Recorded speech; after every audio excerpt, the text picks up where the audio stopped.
ঠিকাদার ঘর ফেলাচ্ছে, সেও খবর দিল।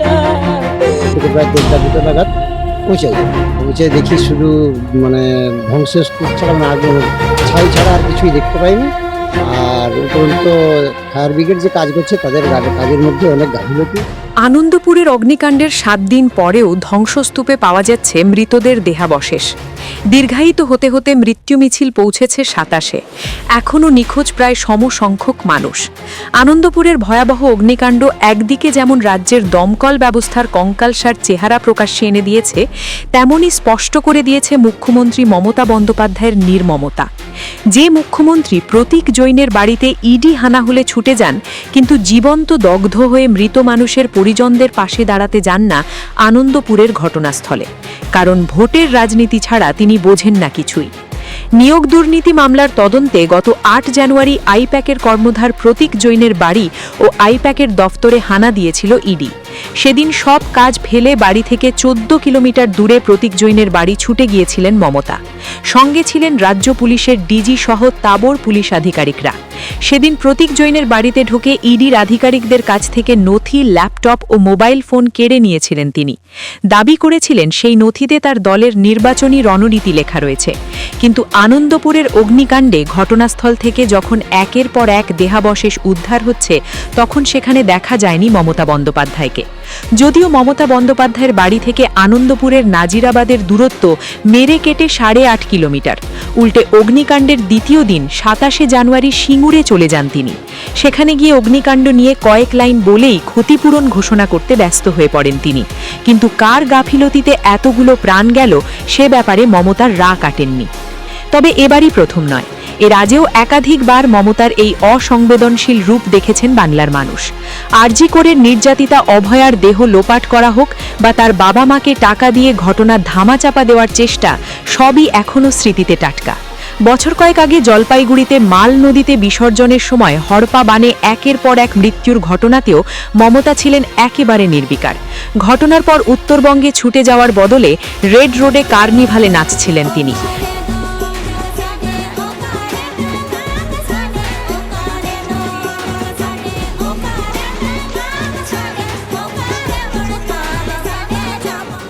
যদিও বগডুইয়ে মমতার ভূমিকা ছিল অন্যরকম। সেখানে ছুটে গিয়েছিলেন মুখ্যমন্ত্রী, যাতে প্রশ্ন ওঠে হিন্দুদের মৃত্যুতে কি বিচলিত হন না পশ্চিমবঙ্গের মুখ্যমন্ত্রী? তাকে শুধু কাদায় মুসলমানের প্রাণ? আনন্দপুরের অগ্নিকাণ্ডের পর ওই এলাকায় একের পর এক বেআইনি নির্মাণ নিয়ে বিভিন্ন প্রশ্ন উঠছে, যার জবাব নেই মমতা বন্দ্যোপাধ্যায় বা তার সরকারের আধিকারিকদের কাছে। প্রশ্ন উঠছে নাজিরাবাদ এলাকাটি পূর্ব কলকাতার সংরক্ষিত জলাভূমির অন্তর্গত। সেখানে জমির চরিত্র পরিবর্তন করায় জাতীয় হরিত ট্রাইব্যুনাল ও সুপ্রিম কোর্টের নিষেধাজ্ঞা রয়েছে। যে জমিতে অভিশপ্ত গোডাউনগুলি রয়েছে সেটি 2011 সালে কৃষি জমি ছিল। প্রশ্ন হলো, সুপ্রিম কোর্টের নির্দেশ অমান্য করে জমির চরিত্র বদল করল কে? কিভাবে 2011 থেকে 2025-এর মধ্যে ওই এলাকায় একের পর এক গোডাউন গড়ে উঠল? 26শে জানুয়ারি ভোরে যখন আনন্দপুরের গোডাউনে আগুন লাগে, তারপর দীর্ঘক্ষণ খোঁজ পাওয়া যায়নি দমকল মন্ত্রী সুজিত বসুর। আগুন লাগার 32 ঘণ্টা পর ঘটনাস্থলে উদয় হন তিনি। এরপর কিভাবে ফায়ার লাইসেন্স ছাড়া বেআইনি গোডাউন চলছিল তা নিয়ে প্রশ্নের জবাবে পাল্টা গোডাউনের মালিকদেরই দায়ী করেন তিনি। এত বড় অগ্নিকাণ্ড, এত মানুষের মৃত্যুর পরও সুজিত বসুর মন্ত্রিত্বে কোনো আঁচ পড়েনি। বহাল তবিয়তে মন্ত্রিসভায় রয়েছেন তিনি। মন্ত্রী যখন পিঠ মাছাতে ব্যস্ত, তখন দমকল দফতরের ডিজি রণবীর কুমার দফতরের গাফিলতির কথা স্বীকার করে নিয়েছেন। তিনি জানিয়েছেন কিভাবে ফায়ার লাইসেন্স ছাড়াই এত বড় গোডাউন এতদিন ধরে চলছিল তা খতিয়ে দেখা দরকার। শুধু তাই নয়, এই গোডাউন নিয়ে অভিযোগ জমা পড়লেও তার তদন্ত হয়নি বলে জানিয়েছেন তিনি। রাজ্যের অগ্নি নির্বাপন ব্যবস্থার আসল চেহারা জানলে আপনার শির দাঁড়া দিয়ে হিমেল স্রোত বয়ে যাবে। 2011 সাল পর্যন্ত পশ্চিমবঙ্গে ছিল মাত্র 130টি দমকল কেন্দ্র। তাতে ছিল 350টি দমকলের গাড়ি। মমতা বন্দ্যোপাধ্যায়ের জমানায় গত 15 বছরে মাত্র 55টি দমকল কেন্দ্র তৈরি হয়েছে। কলকাতা মতো শহরে রয়েছে মাত্র 18টি দমকল কেন্দ্র, যেখানে গোটা পশ্চিমবঙ্গে 2000টির কাছাকাছি দমকল কেন্দ্র থাকা প্রয়োজন। শুধু তাই নয়, দমকল কেন্দ্রগুলিতে আধুনিক অগ্নি নির্বাপন যন্ত্রের অভাব রয়েছে। সেই সব যন্ত্র কেনার কোনো উদ্যোগ নেই রাজ্য সরকারের। তৃণমূলের সিন্ডিকেট রাজের ছত্রছায়ায় কিভাবে বেআইনি কারবার চলে তার আদর্শ নিদর্শন আনন্দপুরের এই গোডাউনগুলি। বেআইনি জমির ওপর তৈরি এই গোডাউনগুলি থেকে মাসোহারা নিত তৃণমূল, যার ফলে তাদের বিরুদ্ধে পদক্ষেপ করত না পুলিশ বা দমকল। এমনকি যে ওয়াও মোমোর কারখানা অগ্নিকাণ্ডে ভস্মীভূত হয়ে গেছে, তার মালিককে বারবার দেখা গেছে মমতা বন্দ্যোপাধ্যায়ের সঙ্গে। ওয়ার মোমোর অন্যতম কর্ণধার সাগর দরিয়ানিকে কখনো দেখা গেছে বাণিজ্য সম্মেলনে, কখনো আবার তিনি মুখ্যমন্ত্রীর স্পেন সফরের সঙ্গী হয়েছেন। তাই অগ্নিকাণ্ডে ভস্মীভূত অপর গোডাউনের মালিক গঙ্গাধর দাসকে পুলিশ গ্রেফতার করলেও ওয়াও মোমোর মালিকের কেশাগ্র ছোঁয়ার সাহস দেখায়নি পুলিশ। তার বদলে গোডাউনের ম্যানেজার বাঙালি যুবক রাজা চক্রবর্তী ও মনোরঞ্জন শীটকে গ্রেফতার করেছে পুলিশ।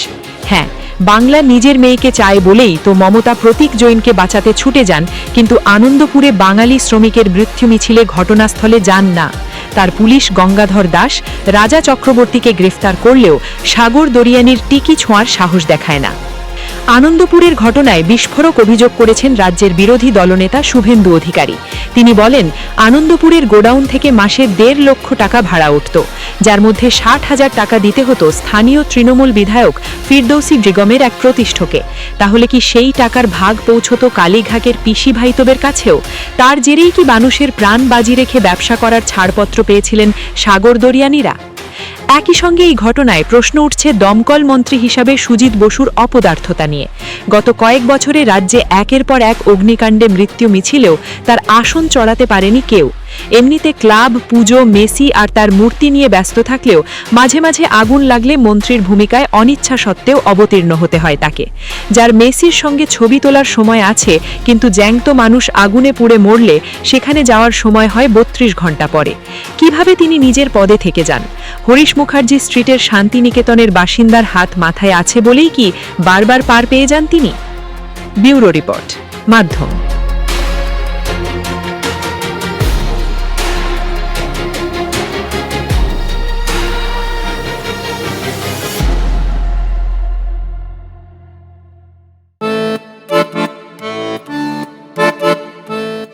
भारत की आत्मा बसती है गांवों में और इन गांवों की शान है हमारा जनजातीय समाज। प्रधानमंत्री श्री नरेंद्र मोदी जी और मुख्यमंत्री श्री मोहन यादव जी के नेतृत्व में मध्य प्रदेश सरकार ने लिया है संकल्प सबका साथ, सबका विकास और सबका विश्वास। धरती आबा जनजातीय ग्राम उत्कर्ष अभियान ने जनजातीय अंचलों में विकास की गंगा बहाई है। प्रधानमंत्री जनमन योजना अंतर्गत ग्रामीण आवास, सड़कें, शिक्षा और बिजली सब कुछ तेजी से पहुंच रहा है गांव-गांव।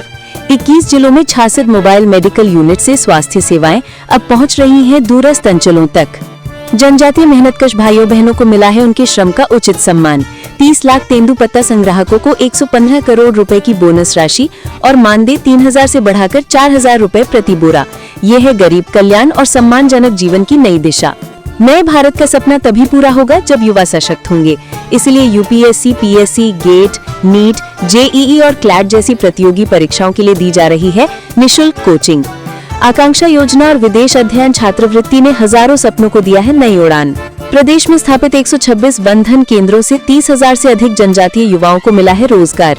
देश का पहला ट्राइबल हॉस्टल हो या सेना और पुलिस सेवाओं में भर्ती के लिए विशेष प्रशिक्षण, सरकार हर मोर्चे पर जनजातीय युवाओं को बना रही है आत्मनिर्भर। माननीय प्रधानमंत्री नरेंद्र मोदी जी के आदिवासी गौरव के संकल्प और मुख्यमंत्री मोहन यादव जी के अथक प्रयासों से आज मध्य प्रदेश का जनजातीय समाज शिक्षा, स्वास्थ्य, रोजगार और सांस्कृतिक संरक्षण हर क्षेत्र में आगे बढ़ रहा है। मध्य प्रदेश सरकार का विश्वास है, जब जनजातीय समाज आगे बढ़ेगा तभी प्रदेश और देश आत्मनिर्भर भारत के सपने को साकार करेगा। सबके साथ, सबका विकास, यही है आत्मनिर्भर मध्य प्रदेश का संकल्प।